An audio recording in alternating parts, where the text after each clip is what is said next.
प्यारे बच्चों, अज असी पढ़ांगे जमात 6वीं दी पंजाबी दा पाठ नंबर 16 ते पाठ का नाम है महान इनकलाबी सुभाष चंद्र बोस। बच्चों, तुहानू पता ही है जिवें कि देश नू आज़ाद करवाउण वास्ते बड़े सूरवीरां ने अपना योगदान दिता सी अते उन्हां सूरवीरां दे विचों सुभाष चंद्र बोस भी एक सन। अज असीं इन्हां दे जीवन बारे पढ़ांगे ते देखांगे कि उन्हां नू देश नू आज़ाद करवाउण वास्ते की योगदान पाया। ते शुरू करते हाँ उन्हां नू जानन दे लई पढ़दे हाँ इस चैप्टर नू। भारत दे सुतंत्रता संग्राम विच जिन्हां सूरबीरां ने बेमिसाल योगदान पाया, उन्हां विचों नेता जी सुभाष चंद्र बोस का नाम एक चानन मुनारे की तरह रोशन है। सुभाष चंद्र बोस का नाम देश भगतां दीआं आउंदियां पीढ़ियां लई हिम्मत, हौसले ਅਤੇ कुर्बानी करके प्रेरणा स्रोत बनिया रहेगा। भारत के इस महान सपूत का जन्म उड़ीसा प्रदेश के कटक शहर विच 23 जनवरी 1897 ਨੂੰ ਹੋਇਆ। ਤੇ ਬੱਚਿਓ, ਅਸੀਂ ਜਦੋਂ ਵੀ ਕਿਸੇ ਦੇ ਜੀਵਨ ਬਾਰੇ ਪੜ੍ਹਦੇ ਹਾਂ ਤੇ ਕੁਐਸਚਨ ਆਨਸਰ ਦੇ ਵਿੱਚ ਇੱਕ ਕੁਐਸਚਨ ਜ਼ਰੂਰ ਹੁੰਦਾ ਹੈ ਕਿ ਜਨਮ ਕਦੋਂ ਤੇ ਕਿੱਥੇ ਹੋਇਆ।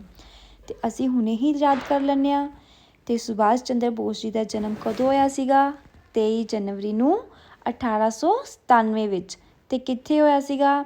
ਉੜੀਸਾ ਰਾਜ ਦੇ ਕਟਕ ਸ਼ਹਿਰ ਦੇ ਵਿੱਚ। ਠੀਕ ਹੈ। ਜਾਨਕੀ ਬੋਸ ਦੇ 14 ਬੱਚਿਆਂ ਵਿੱਚੋਂ ਸੁਭਾਸ਼ 6ਵਾਂ ਬੱਚਾ ਸੀ। ਇਟ ਮੀਨਸ ਕਿ ਜਿਹੜੇ ਸੁਭਾਸ਼ ਚੰਦਰ ਬੋਸ ਜੀ ਦੇ ਮਾਤਾ ਦਾ ਕੀ ਨਾਮ ਸੀਗਾ? ਜਾਨਕੀ ਬੋਸ। ਤੇ ਉਹ ਕਿੰਨੇ ਭੈਣ ਭਰਾ ਸੀਗੇ? 14। ਆਪਣੇ ਪਿਤਰੀ ਨਗਰ ਹੁੰਦਾ ਹੈ ਜਿਹੜਾ ਦਾਦੇ ਪੜਦਾਦਿਆਂ ਦਾ ਪਿੰਡ ਸ਼ਹਿਰ ਹੋਵੇ। ਠੀਕ ਹੈ। ਕਟਕ ਵਿਖੇ ਹੀ ਸੁਭਾਸ਼ ਨੇ 10ਵੀਂ ਪਾਸ ਕੀਤੀ। ਅਧਿਆਪਕ ਬੇਨੀ ਮਾਧਵ ਦਾਸ ਦੇ ਜੀਵਨ ਦੀਆਂ ਉੱਤਮ ਨੈਤਿਕ ਕੀਮਤਾਂ ਦੀ ਚੰਗੇ ਸਦਾਚਾਰਕ ਜੀਵਨ ਗ੍ਰਹਿਣ ਕਰਨ ਦੇ ਉਪਦੇਸ਼ਾਂ ਨੇ ਸੁਭਾਸ਼ ਚੰਦਰ ਉੱਪਰ ਚੋਖਾ ਪ੍ਰਭਾਵ ਪਾਇਆ। ਚੋਖਾ ਪ੍ਰਭਾਵ ਮਤਲਬ ਬਹੁਤ ਜ਼ਿਆਦਾ। ਤੇ ਬੱਚਿਓ, ਇਹ ਸੁਭਾਸ਼ ਚੰਦਰ ਬੋਸ ਜੀ ਦੀ ਤਸਵੀਰ ਹੈ। 10ਵੀਂ ਤੋਂ ਬਾਅਦ ਸੁਭਾਸ਼ ਚੰਦਰ ਪ੍ਰੈਜ਼ੀਡੈਂਸੀ ਕਾਲਜ ਕੋਲਕਾਤਾ ਵਿਖੇ ਦਾਖਲ ਹੋ ਗਏ। ਤੇ ਕਿੱਥੇ ਬਾਅਦ 'ਚ 10ਵੀਂ ਤੋਂ ਬਾਅਦ ਉਹ ਫਿਰ ਕਿੱਥੇ ਗਏ ਸੀਗੇ? ਕੋਲਕਾਤਾ ਚਲੇ ਗਏ ਸੀਗੇ। ਤੇ ਕੋਲਕਾਤਾ ਕਿਹੜੇ ਕਾਲਜ ਵਿੱਚ ਦਾਖਲਾ ਲਿਆ ਉਹਨਾਂ ਨੇ? ਪ੍ਰੈਜ਼ੀਡੈਂਸੀ ਕਾਲਜ ਦੇ ਵਿੱਚ। ਇੱਕ ਦਿਨ ਜਦ ਪ੍ਰੋਫੈਸਰ ਐਡਵਰਡ ਐਫ ਔਂਟਨ ਨੇ ਭਾਰਤੀ ਲੋਕਾਂ ਬਾਰੇ ਬੜੇ ਅਪਮਾਨਜਨਕ ਸ਼ਬਦ ਵਰਤੇ ਤਾਂ ਸੁਭਾਸ਼ ਨੇ ਉਸ ਨੂੰ ਬੁਰੀ ਤਰ੍ਹਾਂ ਕੁੱਟ ਸੁੱਟਿਆ, ਜਿਸ ਕਰਕੇ ਉਸ ਨੂੰ ਕਾਲਜ ਵਿੱਚੋਂ ਕੱਢ ਦਿੱਤਾ ਗਿਆ। ਪਰ ਅਗਲੇ ਹੀ ਸਾਲ 1917 ਈਸਵੀ ਵਿੱਚ ਦੁਬਾਰਾ ਦਾਖਲ ਕਰ ਲਿਆ ਗਿਆ। ਤੇ ਬੱਚਿਓ, ਇਹ ਵੀ ਕੁਐਸਚਨ ਆ ਸਕਦਾ ਵਾ ਕਿ ਸੁਭਾਸ਼ ਚੰਦਰ ਬੋਸ ਨੇ ਕਿਸ ਨੂੰ ਮਾਰਿਆ? ਠੀਕ ਹੈ, ਕਿਸ ਨੂੰ ਕੁੱਟਿਆ? ਤੇ ਉਹ ਕੌਣ ਸੀਗੇ? ਪ੍ਰੋਫੈਸਰ ਐਡਵਰਡ ਐਫ ਔਟਨ। ਠੀਕ ਹੈ। ਤੇ ਦੁਬਾਰਾ ਉਹਨਾਂ ਨੂੰ ਕਾਲਜ ਵਿੱਚੋਂ ਕੱਢ ਦਿੱਤਾ ਗਿਆ ਸੀਗਾ। ਤੇ 1917 ਦੇ ਵਿੱਚ ਉਹਨਾਂ ਨੇ ਦੁਬਾਰਾ ਕਾਲਜ ਦੇ ਵਿੱਚ ਦਾਖਲਾ ਲੈ ਲਿਆ ਸੀਗਾ। ਇਸ ਉਦਾਹਰਨ ਤੋਂ ਸਹਿਜੇ ਹੀ ਪਤਾ ਲੱਗ ਜਾਂਦਾ ਹੈ ਕਿ ਸੁਭਾਸ਼ ਚੰਦਰ ਅੰਦਰ ਅਣਖ ਅਤੇ ਦੇਸ਼ ਭਗਤੀ ਕਿਸ ਹੱਦ ਤੱਕ ਕੁੱਟ-ਕੁੱਟ ਕੇ ਭਰੀ ਹੋਈ ਸੀ। ਸੁਭਾਸ਼ ਨੇ ਆਨਰਸ ਇਨ ਫਿਲਾਸਫੀ ਲੈ ਕੇ ਪਹਿਲੇ ਦਰਜੇ ਵਿੱਚ BA ਕੀਤੀ। ਉਚੇਰੀ ਸਿੱਖਿਆ ਲਈ 1919 ਈਸਵੀ ਵਿੱਚ ਉਹ ਇੰਗਲੈਂਡ ਚਲਾ ਗਿਆ।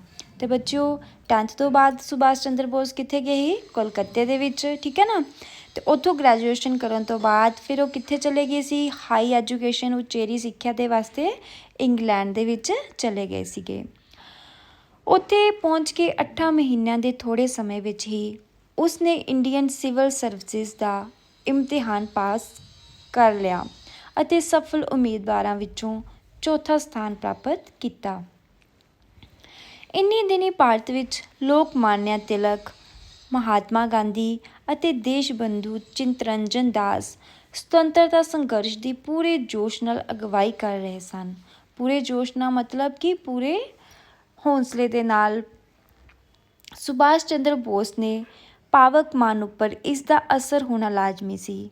ਇਸ ਲਈ ਉਸ ਨੇ ਸੁਤੰਤਰਤਾ ਸੰਘਰਸ਼ ਵਿੱਚ ਸ਼ਾਮਿਲ ਹੋਣ ਲਈ 1921 ਈਸਵੀ ਵਿੱਚ ਇੰਡੀਅਨ ਸਿਵਲ ਸਰਵਿਸਿਜ਼ ਵਿੱਚੋਂ ਹੀ ਤਿਆਗ ਪੱਤਰ ਦੇ ਦਿੱਤਾ ਅਤੇ ਭਾਰਤ ਵਾਪਸ ਆ ਕੇ ਸੁਤੰਤਰਤਾ ਸੰਗਰਾਮ ਵਿੱਚ ਸ਼ਾਮਿਲ ਹੋ ਗਿਆ। ਤੇ ਬੱਚੋ, ਜਦੋਂ ਸੁਭਾਸ਼ ਚੰਦਰ ਬੋਸ ਜੀ ਇੰਗਲੈਂਡ ਦੇ ਵਿੱਚ ਗਏ ਸੀ ਆਪਣੀ ਹਾਇਰ ਐਜੂਕੇਸ਼ਨ ਵਾਸਤੇ, ਅਤੇ ਉਹਨਾਂ ਨੇ ਇੱਕ ਪੇਪਰ ਦਿੱਤਾ ਸੀਗਾ ਇੰਡੀਅਨ ਸਿਵਲ ਸਰਵਿਸਿਜ਼ ਦਾ, ਜਿਹਦੇ ਵਿੱਚ ਉਹਨਾਂ ਦਾ ਚੌਥਾ ਸਥਾਨ ਆਇਆ ਸੀਗਾ। ਅਤੇ ਉਨੀ ਦਿਨ ਕੀ ਸੀਗਾ ਕਿ ਭਾਰਤ ਦੇ ਵਿੱਚ, ਇੰਡੀਆ ਦੇ ਵਿੱਚ ਮਹਾਤਮਾ ਗਾਂਧੀ, ਲੋਕਮਾਨਿਆ ਤਿਲਕ, ਦੇਸ਼ ਬੰਧੂ ਹੈ ਨਾ, ਇਹ ਸਾਰੇ ਆਪਣੀ ਸੁਤੰਤਰਤਾ ਲਈ ਸੰਘਰਸ਼ ਮਤਲਬ ਕਿ ਜਹਿਦ ਕਰ ਰਹੇ ਸੀ ਕਿ ਸਾਨੂੰ ਆਜ਼ਾਦੀ ਮਿਲ ਜਾਵੇ। ਅਤੇ ਸੁਭਾਸ਼ ਚੰਦਰ ਦਾ ਵੀ ਇਹਦੇ ਉੱਪਰ ਬੜਾ ਪ੍ਰਭਾਵ ਪਿਆ ਕਿ ਉਹ ਵੀ ਚਾਹੁੰਦੇ ਸੀਗੇ ਕਿ ਜਿਹੜਾ ਭਾਰਤ ਹੈ ਉਹਨੂੰ ਆਜ਼ਾਦ ਕਰਵਾਇਆ ਜਾਵੇ। ਇਸ ਕਰਕੇ ਸੁਭਾਸ਼ ਚੰਦਰ ਬੋਸ ਨੇ ਕੀ ਕੀਤਾ ਕਿ ਜਿਹੜੀ ਆਪਣੀ ਸਿਲੈਕਸ਼ਨ ਹੋਈ ਸੀਗੀ ਇੰਡੀਅਨ ਸਿਵਲ ਸਰਵਿਸਿਜ਼ ਦੇ ਵਿੱਚ, ਉਹਦੇ ਵਿੱਚ ਤਿਆਗ ਪੱਤਰ ਦੇ ਦਿੱਤਾ, ਮਤਲਬ ਕਿ ਅਸਤੀਫਾ ਦੇ ਦਿੱਤਾ। ਅਸਤੀਫਾ ਕਹਿਣ ਦਾ ਮਤਲਬ ਕਿ ਉਸਨੂੰ ਛੱਡ ਦਿੱਤਾ। ਆਪਣੀ ਜਿਹੜੀ ਪੜ੍ਹਾਈ ਸੀ, ਆਪਣਾ ਜਿਹੜਾ ਟੈਸਟ ਕਲੀਅਰ ਹੋਇਆ ਸੀਗਾ, ਉਹਦੀ ਟ੍ਰੇਨਿੰਗ ਨੂੰ ਵਿੱਚ ਹੀ ਛੱਡ ਦਿੱਤਾ। ਅਤੇ ਕਿਹਦੇ ਵਿੱਚ ਸ਼ਾਮਿਲ ਹੋ ਗਏ ਸੀਗੇ? ਸੁਤੰਤਰਤਾ ਸੰਗਰਾਮ ਵਿੱਚ, ਕਿ ਦੇਸ਼ ਨੂੰ ਆਜ਼ਾਦ ਕਰਵਾਉਣਾ ਹੈ। ਸੁਭਾਸ਼ ਚੰਦਰ ਦੀਆਂ ਸਰਗਰਮੀਆਂ ਨੇ ਸੁਤੰਤਰਤਾ ਲਹਿਰ ਵਿੱਚ ਇੱਕ ਨਵੀਂ ਰੂਹ ਫੂਕ ਦਿੱਤੀ। ਨਵੀਂ ਰੂਹ ਫੂਕ ਦਿੱਤੀ ਮਤਲਬ ਕਿ ਲੋਕਾਂ ਨੂੰ ਹੋਰ ਮਤਲਬ ਕਿ ਉਤੇਜਿਤ ਕੀਤਾ, ਠੀਕ ਹੈ ਨਾ, ਉਤਸ਼ਾਹ ਭਰਿਆ ਉਹਨਾਂ ਦੇ ਲੋਕਾਂ ਦੇ ਵਿੱਚ। ਆਪਣੇ ਜਿਹੜੇ ਵਿਚਾਰ ਸੀਗੇ ਉਹ ਦੱਸੇ ਲੋਕਾਂ ਨੂੰ ਕਿ ਇਸ ਦੇਸ਼ ਨੂੰ ਕਿਸ ਤਰ੍ਹਾਂ ਆਜ਼ਾਦ ਕਰਾਇਆ ਜਾ ਸਕਦਾ ਵਾ, ਜਾਂ ਨੀਤੀਆਂ ਬਣਾਈਆਂ।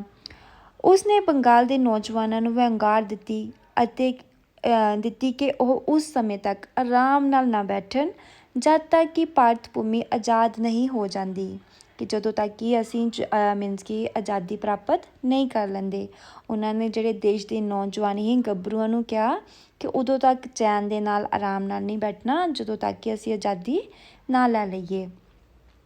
ਆਪਣੀ ਤਿੱਖੀ ਸੂਝ ਅਤੇ ਦੂਰ ਅੰਦੇਸ਼ੀ ਸਦਕਾ ਉਹ ਕੋਲਕਾਤਾ ਕਾਰਪੋਰੇਸ਼ਨ ਵਿਖੇ 27 ਸਾਲ ਦੀ ਉਮਰ ਵਿੱਚ ਹੀ ਮੁੱਖ ਕਾਰਜਕਾਰੀ ਅਫਸਰ ਨਿਯੁਕਤ ਹੋਏ ਅਤੇ 1929 ਨੂੰ ਮਦਰਾਸ ਵਿੱਚ ਕਾਂਗਰਸ ਦੇ ਸੈਸ਼ਨ ਵਿਖੇ ਜਵਾਹਰ ਲਾਲ ਨਹਿਰੂ ਨਾਲ ਜਨਰਲ ਸਕੱਤਰ ਬਣ ਗਏ। ਅਤੇ ਬੱਚੋ ਉਹ ਆਪਣੀ ਪੜ੍ਹਾਈ ਦੇ ਵਿੱਚ ਵੀ ਹੁਸ਼ਿਆਰ ਸੀ, ਅਤੇ 27 ਸਾਲ ਦੀ ਉਮਰ ਵਿੱਚ ਉਹ ਕੋਲਕਾਤਾ ਕਾਰਪੋਰੇਸ਼ਨ ਸੀਗਾ ਉਹਦੇ ਵਿੱਚ ਅਫਸਰ ਜਿਹੜੇ ਸੀਗੇ ਲੱਗ ਗਏ ਸੀਗੇ, ਠੀਕ ਹੈ।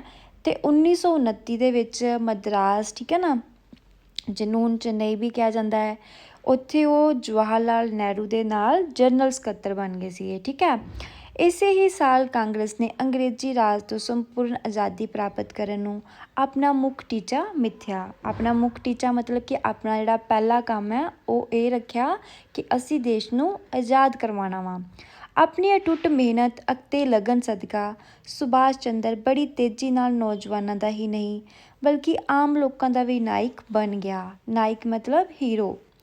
2 ਵਾਰ ਉਹ ਕਾਂਗਰਸ ਦਾ ਪ੍ਰਧਾਨ ਵੀ ਚੁਣਿਆ ਗਿਆ। ਉਸ ਨੂੰ ਅਨੇਕਾਂ ਵਾਰ ਕੈਦ ਤਾਂ ਕੀਤਾ ਗਿਆ, ਪਰ ਜਿਸ ਹੁਸ਼ਿਆਰੀ ਨਾਲ ਉਹ ਆਪਣੇ ਜੱਦੀ ਘਰ 38 ਐਲਗਨ ਰੋਡ, ਕੋਲਕਾਤਾ ਤੋਂ ਪੁਲਿਸ ਦੀ ਸਖਤ ਨਜ਼ਰਬੰਦੀ ਤੋਂ ਨਿਕਲ ਕੇ ਬਰਲਿਨ ਪਹੁੰਚਿਆ। ਬਰਲਿਨ ਬੱਚੋ ਇੱਕ ਦੇਸ਼ ਦਾ ਨਾਮ ਹੈ ਜੋ ਕਿ ਜਰਮਨ ਦੇ ਕੋਲ ਹੈ। ਉਹ ਆਪਣੇ ਆਪ ਵਿੱਚ ਇੱਕ ਬੜੀ ਦਿਲਚਸਪ ਘਟਨਾ ਹੈ। ਬਰਲਿਨ ਤੋਂ ਜਾਪਾਨੀ ਪਣਡੁੱਬੀਆਂ ਦੁਆਰਾ ਨੇਤਾ ਜੀ ਸਿੰਗਾਪੁਰ ਪਹੁੰਚੇ। ਪਣਡੁੱਬੀਆਂ ਹੁੰਦੀਆਂ ਨੇ ਜਿਹੜੀਆਂ ਸਮੁੰਦਰ ਦੇ ਉੱਪਰ ਨਹੀਂ ਚੱਲਦੀਆਂ, ਵਿੱਚ ਚੱਲਦੀਆਂ ਨੇ, ਠੀਕ ਹੈ ਨਾ, ਪਾਣੀ ਦੇ ਵਿੱਚ ਚੱਲਦੀਆਂ ਨੇ, ਉਹਨਾਂ ਨੂੰ ਪਣਡੁੱਬੀਆਂ ਕਿਹਾ ਜਾਂਦਾ ਹੈ। ਜਿੱਥੇ ਉਹਨਾਂ ਨੇ ਜਨਰਲ ਮੋਹਨ ਸਿੰਘ ਦੁਆਰਾ ਸਥਾਪਿਤ ਇੰਡੀਅਨ ਨੈਸ਼ਨਲ ਆਰਮੀ ਨੂੰ ਆਜ਼ਾਦ ਹਿੰਦ ਫੌਜ ਦੇ ਨਾਂ ਥੱਲੇ ਮੁੜ ਜਥੇਬੰਦ ਕੀਤਾ ਅਤੇ 21 ਅਕਤੂਬਰ 1948 ਈਸਵੀ ਨੂੰ ਆਜ਼ਾਦ ਹਿੰਦ ਦੀ ਆਰਜੀ ਸਰਕਾਰ ਦੀ ਸਥਾਪਨਾ ਦਾ ਐਲਾਨ ਕਰ ਦਿੱਤਾ। ਆਜ਼ਾਦ ਹਿੰਦ ਫੌਜ ਦਾ ਉਦੇਸ਼ ਜਾਪਾਨੀਆਂ ਨਾਲ ਰਲ ਕੇ ਭਾਰਤ ਨੂੰ ਅੰਗਰੇਜ਼ਾਂ ਤੋਂ ਆਜ਼ਾਦ ਕਰਵਾਉਣਾ ਸੀ, ਪਰ ਜਾਪਾਨ ਦੀ ਹਾਰ ਕਾਰਨ ਇਹ ਯੋਜਨਾ ਸਿਰੇ ਨਾ ਚੜ੍ਹ ਸਕੀ ਅਤੇ ਨੇਤਾ ਜੀ ਨੂੰ ਆਪਣੇ ਬਚਾਅ ਲਈ ਫਾਰਮੂਸਾ ਜਾਣਾ ਪਿਆ, ਜਿੱਥੇ ਤਾਈਹੋਕੂ ਹਵਾਈ ਅੱਡੇ 'ਤੇ ਹਵਾਈ ਜਹਾਜ਼ ਦੇ ਉਡਾਨ ਭਰਨ ਸਮੇਂ ਜਹਾਜ਼ ਨੂੰ ਅੱਗ ਲੱਗ ਜਾਣ ਕਾਰਨ ਨੇਤਾ ਜੀ 18 ਅਗਸਤ 1945 ਈਸਵੀ ਨੂੰ ਪਰਲੋਕ ਗਮਨ ਕਰ ਗਏ। ਮਤਲਬ ਕਿ ਉਹਨਾਂ ਦੀ ਡੈਥ ਹੋ ਗਈ ਕਿਉਂਕਿ ਉਹਨਾਂ ਦੇ ਜਹਾਜ਼ ਨੂੰ ਅੱਗ ਲੱਗ ਗਈ ਸੀਗੀ, ਠੀਕ ਹੈ। ਭਾਵੇਂ ਨੇਤਾ ਜੀ ਭਾਰਤ ਨੂੰ ਸੁਤੰਤਰਤਾ ਨਾ ਦੇ ਸਕੇ, ਪਰ ਜਿਹੜੀ ਦਲੇਰੀ, ਕੁਰਬਾਨੀ, ਜੋਸ਼ ਅਤੇ ਜਾਗਰਤੀ ਦੀ ਜਵਾਲਾ ਹੁੰਦੀ ਹੈ, ਅੱਗ, ਉਹਨਾਂ ਭਾਰਤੀ ਲੋਕਾਂ ਅੰਦਰ ਰੋਸ਼ਨ ਕੀਤੀ, ਉਹ ਇੱਕ ਮਹਾਨ ਪ੍ਰਾਪਤੀ ਸੀ। ਕੋਲਕਾਤਾ ਵਿੱਚ ਨੇਤਾ ਜੀ ਦੇ ਜੱਦੀ ਘਰ ਨੂੰ ਨੇਤਾ ਜੀ ਰਿਸਰਚ ਇੰਸਟੀਚਿਊਟ ਵਿੱਚ ਤਬਦੀਲ ਕਰ ਦਿੱਤਾ ਗਿਆ ਹੈ। ਇੱਥੇ ਉਹਨਾਂ ਵੱਲੋਂ ਵਰਤੀ ਗਈ ਹਰ ਛੋਟੀ ਵੱਡੀ ਚੀਜ਼ ਬੜੀ ਚੰਗੀ ਤਰ੍ਹਾਂ ਸੰਭਾਲ ਕੇ ਰੱਖੀ ਗਈ ਹੈ। ਅਤੇ ਬੱਚਿਓ ਹੁਣ ਅਸੀਂ ਪੜ੍ਹਿਆ ਸੁਭਾਸ਼ ਚੰਦਰ ਜੀ ਦੇ ਬਾਰੇ ਵਿੱਚ, ਅਤੇ ਤੁਹਾਨੂੰ ਪਤਾ ਲੱਗ ਹੀ ਗਿਆ ਹੋਵੇਗਾ ਕਿ ਉਹ ਕਿੰਨੇ ਬ੍ਰਿਲੀਅੰਟ, ਕਿੰਨੇ ਇੰਟੈਲੀਜੈਂਟ ਸੀ, ਅਤੇ ਉਹਨਾਂ ਨੇ ਦੇਸ਼ ਨੂੰ ਆਜ਼ਾਦ ਕਰਾਉਣ ਲਈ ਵੀ ਆਪਣਾ ਯੋਗਦਾਨ ਦਿੱਤਾ। ਹੁਣ ਅਸੀਂ ਕਰਾਂਗੇ ਇਹਦਾ ਅਭਿਆਸ। ਪਹਿਲਾ ਹੈ ਬਹੁ ਵਿਕਲਪੀ ਪ੍ਰਸ਼ਨ। ਪਹਿਲਾ ਕੀ ਹੈ, ਸੁਭਾਸ਼ ਚੰਦਰ ਬੋਸ ਦਾ ਜਨਮ ਕਿਸ ਪ੍ਰਾਂਤ ਵਿੱਚ ਹੋਇਆ? ਅਤੇ ਇਹਦੀ ਆਪਸ਼ਨ ਹੈ ਏ। ਆਪਾਂ ਸਟਾਰਟਿੰਗ 'ਚ ਹੀ ਪੜ੍ਹਿਆ ਸੀ ਨਾ, ਉੜੀਸਾ ਦੇ ਕਟਕ ਸ਼ਹਿਰ ਦੇ ਵਿੱਚ ਹੋਇਆ ਸੀ ਨਾ, ਅਤੇ ਇਹ ਆ ਜਾਏਗਾ ਕਿਹੜਾ ਪ੍ਰਾਂਤ ਸੀ, ਰਾਜ ਕਿਹੜਾ ਸੀ, ਉੜੀਸਾ। ਨੈਕਸਟ ਹੈ ਕਿਸ ਦਾ ਪ੍ਰਭਾਵ ਸੁਭਾਸ਼ ਚੰਦਰ ਬੋਸ ਦੀ ਜ਼ਿੰਦਗੀ 'ਤੇ ਚੋਖਾ ਪਿਆ? ਅਤੇ ਬੱਚੋ ਅਸੀਂ ਉਦੋਂ ਵੀ ਪੜ੍ਹਿਆ ਸੀਗਾ ਕਿ ਜਦੋਂ ਆਪਣੇ ਸਕੂਲ ਦੇ ਵਿੱਚ ਪੜ੍ਹਦੇ ਸੀ ਅਤੇ ਉਹਨਾਂ ਦਾ ਇੱਕ ਅਧਿਆਪਕ ਸੀ ਜਿਹਦਾ ਨਾਮ ਬੇਨੀ ਮਾਧਵ ਸੀਗਾ, ਠੀਕ ਹੈ। ਉਹਨਾਂ ਦਾ ਜਿਹੜਾ ਪ੍ਰਭਾਵ ਸੀਗਾ ਉਹ ਸੁਭਾਸ਼ ਚੰਦਰ 'ਤੇ ਜ਼ਿਆਦਾ ਪਿਆ ਸੀਗਾ। ਨੈਕਸਟ ਹੈ ਸੁਭਾਸ਼ ਚੰਦਰ ਬੋਸ ਕਿੰਨੀ ਵਾਰੀ ਕਾਂਗਰਸ ਦੇ ਪ੍ਰਧਾਨ ਚੁਣੇ ਗਏ? ਅਤੇ ਇਹਦੀ ਆਪਸ਼ਨ ਆਏਗੀ ਈਡੀ, ਮਤਲਬ ਕਿ 2 ਵਾਰੀ। ਨੈਕਸਟ ਹੈ ਸੁਭਾਸ਼ ਚੰਦਰ ਬੋਸ ਨੇ ਇੰਡੀਅਨ ਨੈਸ਼ਨਲ ਆਰਮੀ ਨੂੰ ਕਿਸ ਨਾਂ ਥੱਲੇ ਮੁੜ ਜਥੇਬੰਦ ਕੀਤਾ? ਅਤੇ ਬੱਚਿਓ ਇਹਦੀ ਆਪਸ਼ਨ ਹੈ ਈ, ਆਜ਼ਾਦ ਹਿੰਦ ਫੌਜ। ਪਹਿਲੇ ਇਹਦਾ ਨਾਮ ਸੀਗਾ ਇੰਡੀਅਨ ਨੈਸ਼ਨਲ ਆਰਮੀ, ਅਤੇ ਇਹਨੂੰ ਦੁਬਾਰਾ ਸੰਗਠਿਤ ਕੀਤਾ ਸੀਗਾ ਅਤੇ ਉਹਦਾ ਫਿਰ ਨਾਮ ਬਦਲ ਕੇ ਰੱਖਿਆ ਸੀਗਾ ਆਜ਼ਾਦ ਹਿੰਦ ਫੌਜ। ਨੈਕਸਟ ਹੈ ਸੁਭਾਸ਼ ਚੰਦਰ ਬੋਸ ਜੀ ਪਰਲੋਕ ਗਮਨ ਕਿਵੇਂ ਕਰ ਗਏ? ਅਤੇ ਇਹ ਵੀ ਆਪਾਂ ਹੁਣੇ ਪੜ੍ਹਿਆ ਕਿ ਉਹਨਾਂ ਦੇ ਜਹਾਜ਼ ਨੂੰ ਅੱਗ ਲੱਗ ਗਈ ਸੀ। ਹੁਣ ਅਸੀਂ ਕਰਾਂਗੇ ਖਾਲੀ ਥਾਵਾਂ ਨੂੰ ਭਰਾਂਗੇ। ਪਹਿਲੀ ਹੈ ਉਸ ਨੇ ਬੰਗਾਲ ਦੇ ਡੈਸ਼ ਨੂੰ ਵੰਗਾਰ ਦਿੱਤੀ। ਇਹਦੇ 'ਚ ਆਏਗਾ ਨੌਜਵਾਨਾਂ ਨੂੰ, ਕਿ ਉਸ ਨੇ ਬੰਗਾਲ ਦੇ ਨੌਜਵਾਨਾਂ ਨੂੰ ਵੰਗਾਰ ਦਿੱਤੀ। ਦੂਸਰਾ ਹੈ ਬਰਲਿਨ ਤੋਂ ਜਾਪਾਨੀ ਪਣਡੁੱਬੀ ਦੁਆਰਾ ਨੇਤਾ ਜੀ ਡੈਸ਼ ਪਹੁੰਚੇ। ਕਿੱਥੇ ਪਹੁੰਚੇ ਸੀਗੇ? ਸਿੰਗਾਪੁਰ। ਨੈਕਸਟ ਹੈ ਡੈਸ਼ ਹਵਾਈ ਅੱਡੇ ਤੋਂ ਹਵਾਈ ਜਹਾਜ਼ ਦੇ ਉਡਾਨ ਭਰਨ ਸਮੇਂ ਜਹਾਜ਼ ਨੂੰ ਅੱਗ ਲੱਗ ਗਈ, ਅਤੇ ਕਿਹੜਾ ਹਵਾਈ ਅੱਡਾ ਸੀ ਉਹ? ਤਾਈ ਹੋਕੂ।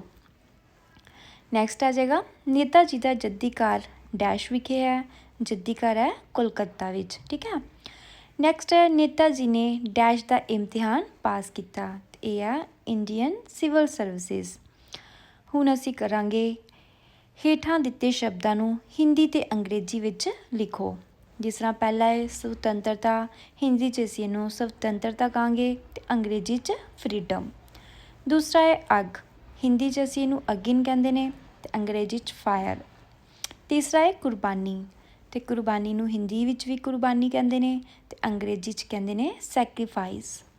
ਨੈਕਸਟ ਹੈ ਦਿਲਚਸਪ ਹਿੰਦੀ ਵਿੱਚ ਵੀ ਦਿਲਚਸਪੀ ਹੁੰਦਾ ਹੈ ਅਤੇ ਅੰਗਰੇਜ਼ੀ 'ਚ ਹੋਏਗਾ ਇੰਟਰਸਟਿੰਗ। ਨੈਕਸਟ ਹੈ ਭਾਰਤ, ਅਤੇ ਇਹ ਦੱਸਣ ਦੀ ਜ਼ਰੂਰਤ ਹੀ ਨਹੀਂ ਹੈ। ਹੁਣ ਅਸੀਂ ਕਰਾਂਗੇ ਹੇਠ ਲਿਖੇ ਵਾਕਾਂ ਵਿੱਚੋਂ ਪੜਨਾਮ ਸ਼ਬਦ ਚੁਣੋ। ਅਤੇ ਬੱਚਿਓ ਤੁਹਾਨੂੰ ਪਤਾ ਹੈ ਨਾ ਕਿ ਪੜਨਾਮ ਸ਼ਬਦ ਕਿਹੜੇ ਹੁੰਦੇ ਨੇ? ਉਹ ਸ਼ਬਦ ਜਿਹੜੇ ਨਾਮ ਦੀ ਜਗ੍ਹਾ 'ਤੇ ਯੂਜ਼ ਕੀਤੇ ਜਾਂਦੇ ਨੇ, ਜਿਸ ਤਰ੍ਹਾਂ ਉਹ, ਕਿੰਨੂ, ਇਹ, ਹੈ ਨਾ, ਅਤੇ ਇਹ ਹੁੰਦੇ ਨੇ ਪੜਨਾਮ। ਅਤੇ ਹੁਣ ਅਸੀਂ ਪੜਨਾਮ ਸ਼ਬਦ ਹੀ ਚੁਣਾਂਗੇ। ਪਹਿਲਾ ਹੈ ਉਸ ਨੂੰ ਅਨੇਕਾਂ ਵਾਰ ਕੈਦ ਕੀਤਾ ਗਿਆ। ਇੱਥੇ ਉਸ ਕਿਹਦੇ ਲਈ ਯੂਜ਼ ਕੀਤਾ ਗਿਆ ਹੈ? ਸੁਭਾਸ਼ ਚੰਦਰ ਬੋਸ ਲਈ ਕੀਤਾ ਗਿਆ ਹੈ, ਲੇਕਿਨ ਉਹਦੀ ਜਗ੍ਹਾ 'ਤੇ ਕੀ ਵਰਤਿਆ ਗਿਆ ਹੈ? ਉਸ। ਇਹ ਪੜਨਾਮ ਹੈ, ਠੀਕ ਹੈ, ਅਤੇ ਇਹਨੂੰ ਅਸੀਂ ਅੰਡਰਲਾਈਨ ਕਰ ਦਾਂਗੇ, ਠੀਕ ਹੈ। ਦੂਸਰਾ ਹੈ 2 ਵਾਰ ਉਹ ਕਾਂਗਰਸ ਦਾ ਪ੍ਰਧਾਨ ਵੀ ਚੁਣਿਆ ਗਿਆ। ਉਹ ਕਿਹਦੀ ਗੱਲ ਹੋ ਰਹੀ ਹੈ? ਸੁਭਾਸ਼ ਚੰਦਰ ਬੋਸ ਦੀ, ਲੇਕਿਨ ਪੜਨਾਮ ਕੀ ਯੂਜ਼ ਕੀਤਾ ਹੈ? ਉਹ, ਠੀਕ ਹੈ। ਨੈਕਸਟ ਹੈ ਉਹ ਆਪਣੇ ਆਪ ਵਿੱਚ ਬੜੀ ਦਿਲਚਸਪ ਘਟਨਾ ਹੈ, ਅਤੇ ਇਹਦੇ ਵਿੱਚ ਕੀ ਆ? ਉਹ, ਠੀਕ ਹੈ ਨਾ। ਨੈਕਸਟ ਹੈ ਉਸ ਨੇ ਬੰਗਾਲ ਦੇ ਨੌਜਵਾਨਾਂ ਨੂੰ ਵੰਗਾਰ ਦਿੱਤੀ। ਇਹਦੇ 'ਚ ਆ ਜਾਏਗਾ ਉਸ ਕੀ ਹੈ? ਪੜਨਾਮ।